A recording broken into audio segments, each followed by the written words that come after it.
Hey up guys, what's going on and welcome back to the Bradford Save, where we've had a busy January. Despite me saying we wouldn't have a busy January last time around, I was immediately made a fool of by the actual window. So, the outs first. Saris was pre-arranged, we knew about that one already. Connor Wood went on loan because he doesn't really play. He's essentially fourth choice left back at this point. Simon Kurt's gone for 375k, basically twice what we paid for him in the first place. But he's been on 10 grand a week for a year whilst being injured or disinterested. So, we lose out in the long run, but on just straight in-out prices, we've basically doubled it. So not too bad there. Alex Jones, our fourth choice striker, has gone out on loan. Matthias Norman, problem. Our first choice, one of our first choice midfielder three. Yeah. Pamplona came in for him, a second division Spanish side, with $1 million up front, which is embarrassing that we can't do that kind of thing until now. But they said, $1 million with extras, and I said, no. If you give me twice what he's worth, you can have him. And they gave me twice what he's worth, so they've got him for 2.7 million with a tiny bit of extras that could come our way if certain things happen. So I'm mad about that. He was pretty decent as a midfielder, particularly for us. A bunch of yellows there you can see. His physicals are very average, his mentals are very average. Basically very average in most places, and some of those just tipping into excellent, basically. So a few of those just tipping onto the 40 in the yellow marker. So, yeah, I'm kind of mad that he's gone. But 2.7 million is a fairly decent deal when you consider the replacement we've got in for the rest of the season, at the very least, and a permanent one. Kingsley Hodgkinson, our third choice left back, has gone out on loan as well. So that's problematic if we lose either our first or second to injury at any point this season. And then kind of the big one, Saramago has gone for £6 million with 3 more in potentials, depending on what happens here. Now, his physicals are very good, some of his mentals are very good, and some of his technicals are very good. However, in dribbling, finishing, first touch, vision, positioning, concentration, composure, a lot of the actual vital striking stats, not that amazing. He had 4 goals from us. Admittedly, he's been playing sub for us this season. He wasn't that prolific last season when we did have him first choice either. He's a player that we brought in at the start of last season. There's a certain amount of sentiment towards him and to Norman, really. But when you strip away the sentiment, I think their deals are fairly good financial business for us when you consider their replacements. Now, obviously, Adrian Ruiz is been playing first choice this season for us. Adrian Ruiz, of course, in those striking stats, dribbling, finishing, first touch, most of all, you can see that 16, 15, 14, massive upgrade, really, on Saramago. And Ruiz has 18 goals to his name at this point of the season. I think all of our strikers combined last season didn't have 18 goals at this point of the season. So 6 million, 550k, yeah. Strip away the sentiment, that's good business. And then the last one, Adnan Globovic, has gone out on loan. It says joining permanently. Now, I'm not sure if this is actually joining permanently or not. I swear it said optional when I made the deal, but it's 500k if he does go permanently. Again, a lot of average. I say his mentals are probably fairly excellent though. A lot of yellow there, and his physicals, not great on the acceleration and agility side of things, but otherwise pretty damn good as well. According to our staff, 3-star, 4-star potential, a little bit to grow in apparently, but goalkeeping technicals, mostly 13 really, and 14 in handling. Considering he's not here for the rest of the season. Now, Globovic was an interesting situation, of course, though, because whenever he played, we seemed to concede. When he was injured, we didn't, which was slightly odd. I needed to make sure his replacement for the rest of the season was better than him to justify not playing Carwyn Spencer, the youth prospect, instead. And that replacement is Emilio Martinez from Arsenal, who, as far as I can tell, was their backup. Because look at the value. Half-star better, apparently. No room to grow there, apparently. But a lot more yellow in the goalkeeping side of things. There's slightly less in the mentals, and probably slightly better overall in the physicals as well. 6'4", he's that bit taller. Command of area, aerial release, all better. Handling better. I think handling is the same, but kicking's better, reflexes are better. So realistically, he's better. You can see on the right side, though, why I'm questioning that already after 3 games. 3 games played, 5 conceded. The goalkeeper situation is not getting any less confusing. I need to run you through the other acquisitions real quick. They're all loans and 1 free. Puigmal came in early on. He's homegrown. He's from, despite being Spanish, he's from Man United. £1 a week. He was essentially brought in to be a better bench option for us. This gives a little bit more strength and depth in case we had an injury to one of those first three, which I feared about and talked about in the last episode. Passing 14, long shots 14, free kick first touch, all excellent. A bunch of excellent mentals.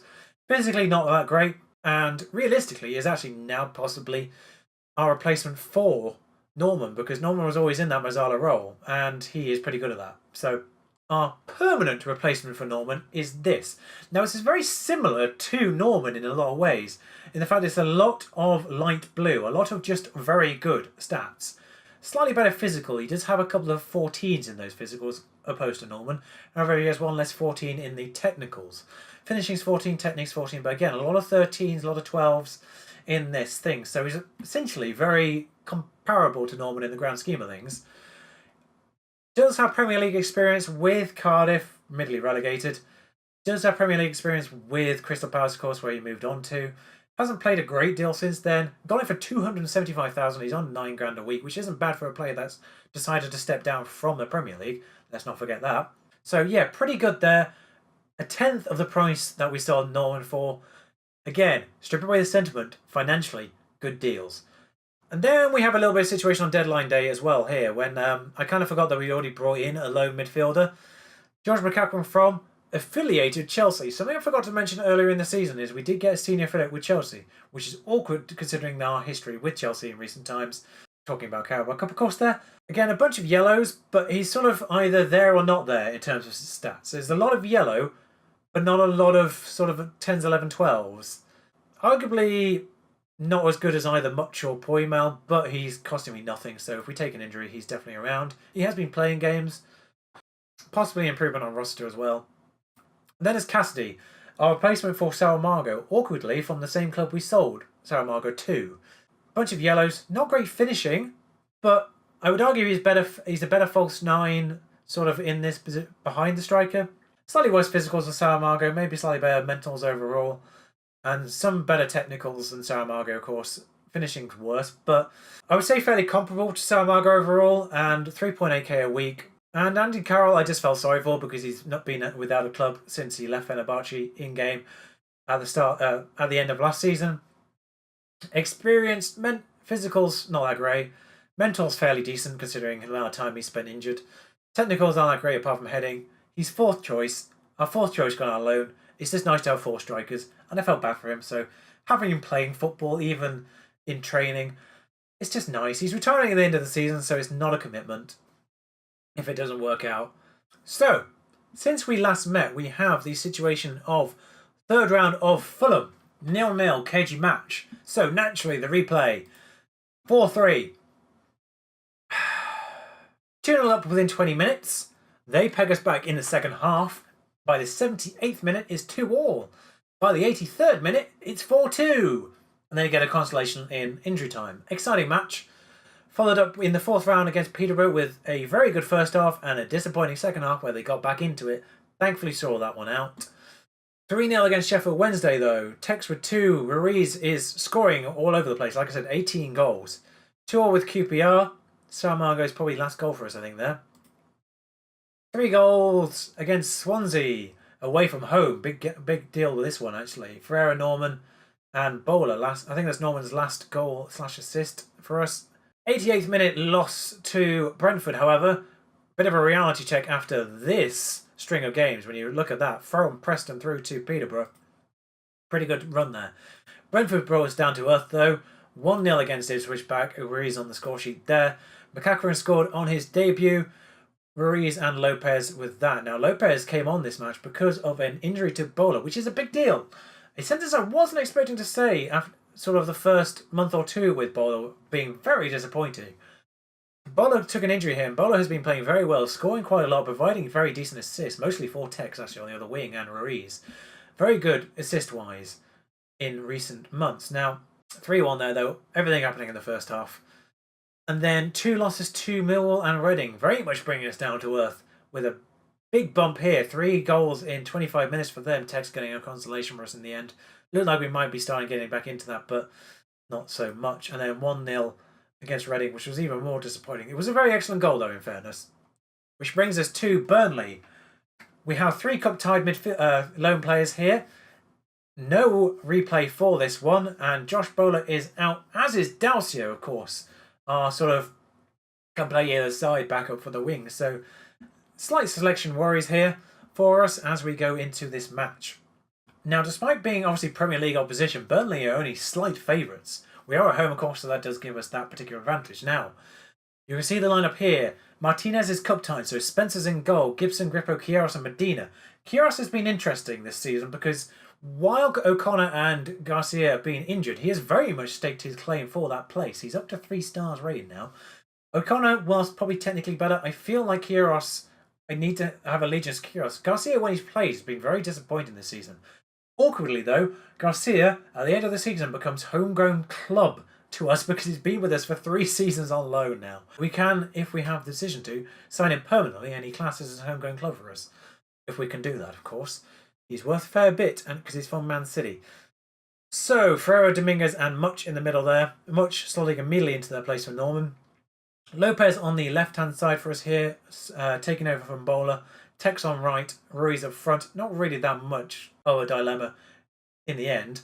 But Nichols is basically our only other winger at this point. Will Keane can play on the left, so that's why he's here. Also 16 penalty taken if it comes to penalties. We can bring him on for that. O'Connor, Chad Lamb, Staunton and Roster make up the rest of the bench. Basically our best situation here. Staunton can play in centre and left. O'Connor can play in any of these 3 positions, really. Roster, that entire midfield. The other midfielders are cup-tied, which is why he sort of appears here. Otherwise, I probably would have put Poymol on there. We'll see how they line up for this. Bear in mind, this is Premier League Burnley. Ironically, managed by Lampard at this point, and I am recording this on the day of the Championship playoffs where Lampard's Derby are playing, of course. So, interesting there. I believe Leicester are being managed by Gerrard in this save right now, so whilst Lampard and Gerrard could not play together in England's middle, they can apparently play in the middle, they can manage in the middle of the Premier League. Yeah, that's a weird thing that's emerged in this save. We'll go passionate underdogs. More passion needed, it seems. Yep, they react to passion. So, we kick things off. Bradford in the maroon. Of course, that somewhat clashes with Burnley's natural claret and blue, so they are playing in a white kit here. I'm not sure if that's their normal away kit or not, but I don't really pay that much attention to Burnley. Sorry, Burnley fans. Which is why I'm not entirely certain how many of their players are their players already. However, that gets all the way back to Queiroz, who hopefully doesn't have an absolute calamity there. Does not. Spencer in goal, of course, a youth prospect that we brought in last January? Or the January before last, it might have been. So, Grippo, Queiroz. Just passing around our defence there. Dominguez, Ferreira, Grippo, Ferreira. No real... And then Much, one of our new players this January, of course. Ferreira. Nice through ball to Ruiz here. If he can capitalise on this. He's not bad with finishing, but not quite there. It was easy, the banner says at the bottom. I think that's giving a little bit too much. I think it was harder than that banner at the bottom there said there, to be honest. He was a fair way out and being somewhat edged away by the defender there. But Escudero for them. That gets to Gibson on the left-hand side, though. Lewis Gibson. They have Ben Gibson in their defensive line there. Grippo back to Spencer. This hopefully not an unfortunate goal. Looking very much like it might have been a very dangerous own goal there for a second. Tarkowski, of course, definitely a player Burnley have already, along with Heaton there. Welbeck, definitely a player they don't have already. Much, Medina, Tex on this side here, forming even better as a winger, although poached by Delph, a player they've managed to acquire. Over this, and Welbeck is through, Spencer, and he's rounded Spencer far too easily there. 1-0 to them. Now, this is very much disappointing. Yeah, Tex dispossessed far too easily there. Pedro, far too easy to get that through ball for Welbeck there, and he just takes one touch and gets it round Carwyn Spencer. Far too easily for my liking. Now, we're playing balanced, but there's a highlight immediately. Heaton hoofs that up, but that will just go into Medina's clutches. Can get that to Tex if he doesn't get dispossessed by Delph again, or whoever their left-back is. I don't think Delph is actually playing left-back for them. That's the through ball for Lopez. He might be offside. He isn't! And that's an instant equaliser. Praise Lopez. Staking his claim for that winger position on the left instead. He has been starting to complain about not playing, because he did play a little bit at the start of this season, and then I switched to wingers, and Bowler's been playing very effectively there instead. So, praise Lopez. That was a very deceptive through ball. Ruiz just left that to go straight past him, and Lopez picked up on it and rifled that into the corner. 1-1. No upset so far in the other games. In the FA Cup, Huddersfield 1-0 up at Sunderland. Bournemouth 1-0 up against Reading there. Nothing's happening in our game, however, though. Until now, 39 minutes gone, Queiroz on the ball. Ferreira out to Tex. There is an overlap here available if he wants it, but that is a very devious through ball to Ruiz, who hits the post. I'm not sure how that squeezed through, but it did. This is a highlight before the end of the first half. Tex poaches that pass through to Delph, who can get Ruiz onto the ball here. He's free and hits the other post. How did he manage to hit that? Oh, it was the throw-in, sorry, that they intercepted there. Corner at the end of the first half here. Just enough time for something to happen. Doesn't. Still doesn't. Still doesn't. It's a throw-in, but the half has elapsed at this point. So we've hit both we've hit both posts there. Reading have turned it around against Bournemouth. There is an upset happening right there, right now. Assertive. It's time for everyone to dig in. Ruiz not having the best game, but he's the only player that's not really performing us right now. Lewis Gibson, the other perhaps. Second half, 1-1, everything to play for still. Of course, if this goes to extra time and penalties, we do have Will Keane on the bench with 16 penalty taking, the only player above 12. Nothing is happening in this half so far, however. 60 minutes gone, still went 1-1. No shots at all in this second half until now, as soon as I say that. And there is a highlight, however. Deep in their half with the throw-in is Romero, who gets it to Goodmanson, who only has it onto Gibson, but that just gives it straight back to Burnley. Poor from Gibson there, if I'm honest. I'm not sure how to pronounce that, so I won't even try. There Gibson, pardon me, Welbeck runs past our entire defence and hits the crossbar. I'm so glad that didn't go in, otherwise I've been very angry at our defence there. Ferreira is looking very tired. Dominguez has just taken a knock. We'll see this highlight out before this goes any further. He might recover, but it did look like an actual injury rather than one that he can just sort of shake off. Romero has plenty of space on this side. We need to be defending slightly wider. Welbeck misses that, thankfully. We've had no shots in this half. It is looking like we're going to have to change both Dominguez and Ferreira, annoyingly. Maybe have to keep Ferreira on, though, just because of that penalty taking. He is going to be absolutely shadowed, though, by the end of this. Didn't want to have to bring Roster on at this point, but we're going to have to. Ruiz is on a 6.4, but I'm kind of reluctant to take him completely off. Because he's still on plenty of that, and I feel like as the game goes on, if we get to extra time, that's going to really tire their defence out. I think he's very good against a tired defence. Yeah, just the one change at this point, I think.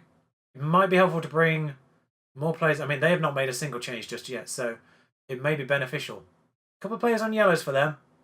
Ferreira is absolutely exhausted. I'm just going to make one more change before we pick this back up again. Ferreira's 58%. I have to change him. Ball winning defender, O'Connor. It's essentially end of game highlight right now, but this will go to extra time. We're going to get a full match. I'm very glad I'm only doing one match right now. Ferreira. Back out to Gibson. Offside, and this will be the end of the game. So, well, end of normal time. Extra time kickoff. Fired up. Tex is demotivated, but we're going to have to roll with that. We've got two substitutions we can make right now still. Will Keane is obviously definitely one of our reasons. Immediately through here, though. And immediately 2-1 in extra time. Ooh. Now do we bring Keane on at all? Because bringing Keane on means we lose a midfielder, probably. Of course, I can take a defender off and slip. Well, essentially, we lose the midfielder if we bring Keane on right now, which is an interesting dilemma to have. Because it means we go more aggressive if we do. So, of course, we could always take off Lopez on the left wing and put Keane on there instead. I might just see this out a little bit longer. Bring Staunton on the left for Gibson, because he is absolutely knackered at this point. That's it after the goal, which is slightly confusing. Mendy, not that Mendy. They haven't taken both of Man City's left backs. I'm just going to stay balanced. Feel like we maybe ought to go cautious now. Text at the back makes it 3-1. I don't think we need to worry about bringing Will Keane on. That is... Oh, I mean, I'm not really shouting at this point. I feel like I should be more excited by this, but I'm still nervous. That is excellent. But, I mean, I'm still nervous. It's 3-1. Anything can happen, though. Ripper's exhausted. Medina's exhausted at this point. Praise Lopez is one of the worst penalty takers we have. I think we just freshen up right back. I don't think we think about penalties now. I think we see just I think we just see this out, if we're honest. We try and see this out as best we can. Fresh up the ride back. And it looks like we have seen this out, in fact. 1:21 minutes on the clock. They do have a corner for a consolation here, but it would only be a consolation. Texas free to run, but we're not going to have enough time to make that 3-1. 4-1, sorry. Well, we avoid penalties on this. 2 goals in extra time. Sort of vaguely even.